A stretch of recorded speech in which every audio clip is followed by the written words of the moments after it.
بسم الله الرحمن الرحيم، والصلاة والسلام على محمد أشرف الأنبياء والرسل،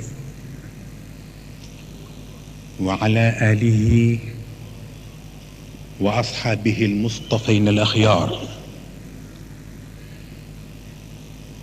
أيها الإخوة في كل مكان، السلام عليكم ورحمة الله تعالى وبركاته. Dans ce monde paralysé par le syndrome du pouvoir, l'Orient musulman et l'Occident chrétien se livrent à un combat qui ne dit pas son nom. Et chaque partie rejette à sa manière la responsabilité du drame qui secoue la planète. Pour être plus précis, on constate deux tendances. Celle des optimistes qui rejettent de confondre l'islam et les gestations politiques dirigées contre l'Occident au nom d'un islam djihadiste. L'autre tendance, celle que l'on considère comme un front de refus, ceux-là même qui ont combattu l'islam pour l'empêcher de partager avec l'Occident la pensée universelle de l'humanité. Pour certains islamologues, ce spectacle traduit sur la scène internationale ce vieux rêve du prince d'Égypte. Ce prince qui racontait ce rêve en disant, en vérité, je voyais cette vache couverte de graisse, que cette très maigre mangeait, et cet épi vert et autant d'autres secs. Si l'une ou l'autre partie revendique une telle suprématie, le bonheur de l'une causera certainement le malheur de l'autre. Et l'islam refuse de donner un tel spectacle. Car la pensée coranique n'accorde pas la priorité au texte, mais aux hommes.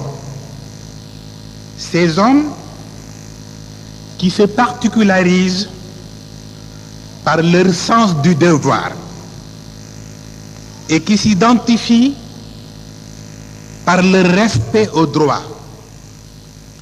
Sans cela, notre monde continuera de souffrir à cause du fanatisme des uns et la folie des autres.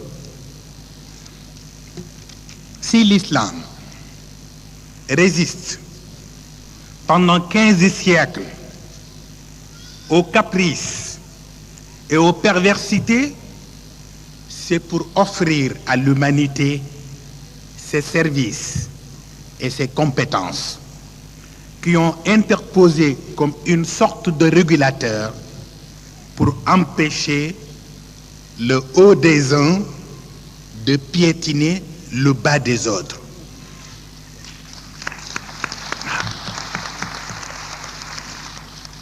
Cela veut dire que la discrimination n'est pas seulement une affaire de couleur de peau, mais surtout une mode de vie. L'esclavage aussi n'est plus une affaire de colonie, mais une façon de gouverner le monde. L'islam refuse toutes sortes de manipulations.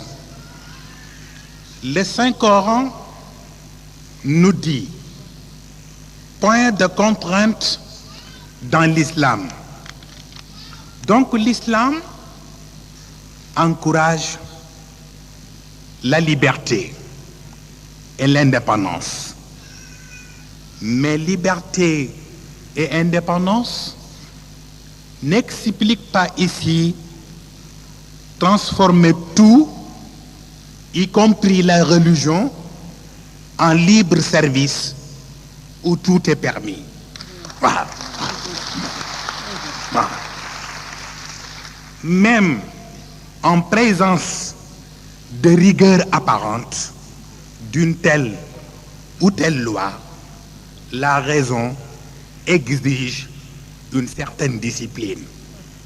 Mahatma Gandhi avait raison d'interpeller le peuple indien par cette phrase: œil pour œil finira par rendre le monde aveugle.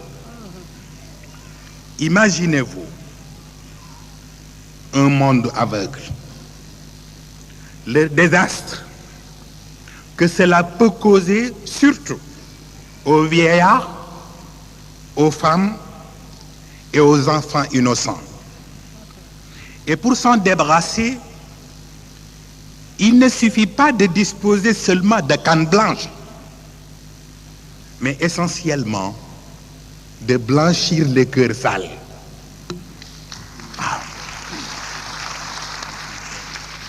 Malheureusement, à l'état actuel des choses, blanchir l'argent sale préoccupe aujourd'hui ceux qui se réclament les exécuteurs testamentaires de l'humanité. Est-ce qu'il est tolérable? Est-ce qu'il est tolérable en ce troisième millénaire qu'un pays parmi les plus infortunés soit considéré comme dépotoir de tous les déchets? Je ne dis pas toxiques, mais alimentaires et monétaires. De famine en famine et de dévaluation en dévaluation. Une sorte de cobaye où tous les tests les plus indignes sont autorisés. L'Afrique, ce continent sacrifié, est devenu aujourd'hui comme une scène de corrida, et dans laquelle les gens du Nord et les gens du Sud prennent place pour regarder ce taureau, ce pauvre taureau noir, condamné à mort avant de faire sa rentrée en scène. Achevé ensuite par la pointe d'une épée. Il disparaîtra à jamais sous la pluie des applaudissements, mais sans tambour ni trompette. Les guerres entre religions font des milliers de victimes. Les guerres civiles et les génocides aussi, sans oublier la mendicité libéralisée. Ni l'Église, ni la mosquée, ni l'État n'est disponible pour trouver des solutions aux crises. Car chaque institution se contente davantage d'ériger des édifices qui souvent sont vides d'occupants, car l'occupant ne se sent plus en sécurité derrière 4 murs souvent cimentés par un idéal conflictuel. Et si les uns considèrent les religieux comme des intégristes purs et durs, les autres, eux aussi, considèrent les laïcs comme des intégralistes qui cherchent toujours à être les seuls gendarmes du monde. Dieu, dans sa bonté divine, s'il raconte dans le Coran ce fameux débat entre lui et les anges au sujet de la candidature d'Adam comme prince éduqué sur terre, où le refus des anges n'était qu'une crise de confiance engendrée par leur pessimisme antérieur. C'est pour permettre à tous les hommes, particulièrement ceux qui sont croyants, d'être optimistes par l'âme et par la conscience, c'est-à-dire donner à la bourse des valeurs la chance de battre tous les records de bonté et de loyauté. Sayyidina Muhammad sallallahu alayhi wa sallam considère la Oumma comme un corps humain dont chaque membre participe à sa manière pour préserver la survie de l'autre. Car si les membres s'en vont, le corps s'en va avec. Une sorte de cohabitation pour le meilleur et pour le pire s'impose. Mais à une seule et unique condition, il s'agit de détruire ce mur de séparation qui s'appelle la haine.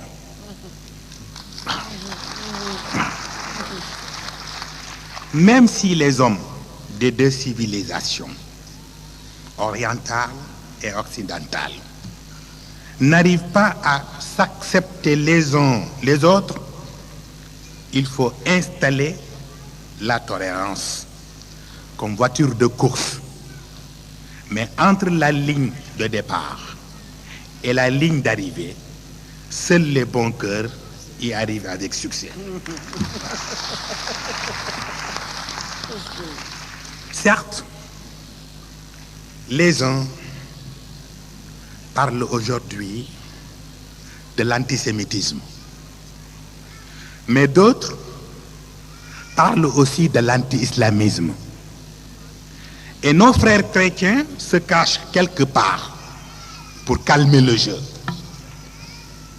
Jean Daniel, du Nouvel Observateur, dans un interview récent, parlait du conflit israélo-palestinien en ce terme. Il y a certes la légalité israélienne,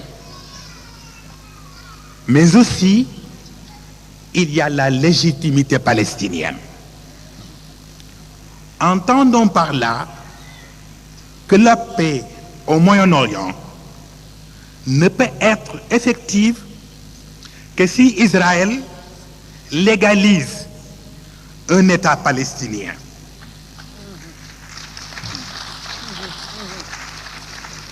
Et la Palestine de légitimer le peuple juif d'Israël.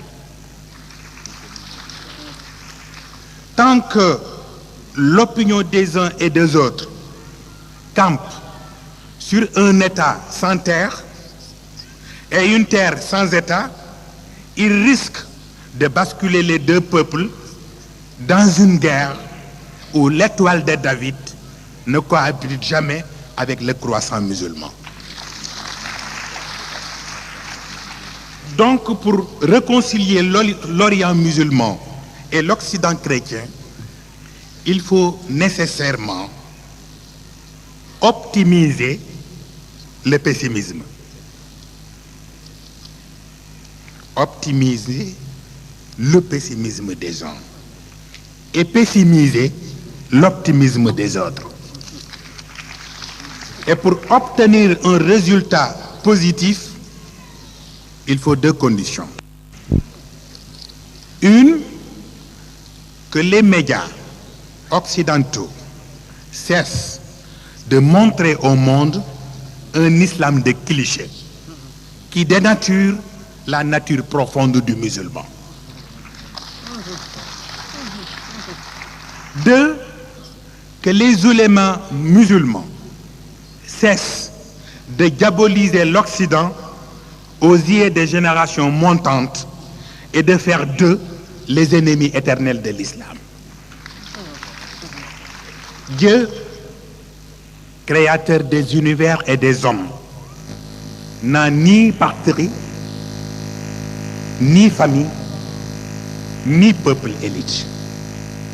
Il est toujours là, à la portée de tout le monde, tant que cela contribue au bien-être de l'humanité. Dieu, notre Seigneur, est partout.